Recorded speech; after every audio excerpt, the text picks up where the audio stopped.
Hello, my name is Kamyab Cornett, and this is Lab 1 for Physics 2211. The purpose of this lab is to track an object in motion, specifically an object moving at the same speed in the same direction. Then, we aim to use GlowScript to devise a model that gives us an approximation or prediction of the motion. Then, the predictive model is compared with the observed results, and we find similarities and differences in the two. To model motion, I used line graphs for both observed and the created model. The physics principle demonstrated in this lab is Newton's second law momentum principle. The equation F equals ma models that in this instance there should be no change in velocity throughout this trial, thus no acceleration.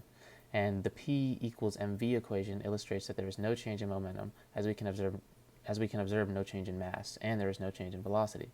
We use these two physics equations as evidence that what we used as our object truly matches an object that isn't changing velocity or direction.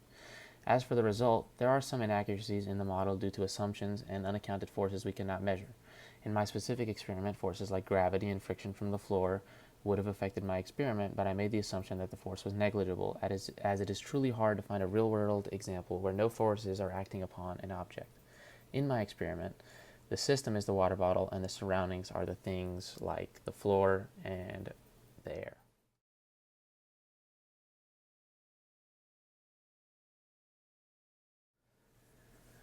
This graph depicts position versus time in what was observed in the video.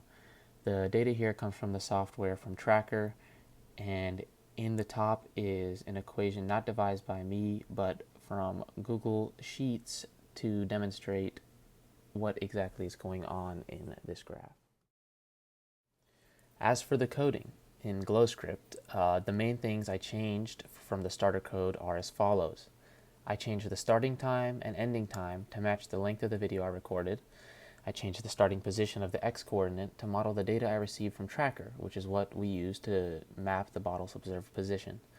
Then I changed the change in the time interval to about what mine was in the observed graph, which was about 0.033 seconds. Finally, I made a change in the x position of the ball so that it matched as close as mine did in the observed graph. Using GlowScript software, this is the graph that was obtained. I transferred the data from GlowScript into Google Sheets, and this is what it gave back to me. In the top is a sample equation. The model is linear, which is not exactly what was observed, but it is just an approximation. For the graph comparing both the predictive model and the observed results, the blue x1 depicts the observed results and the red x2 depicts the results from the predictive model.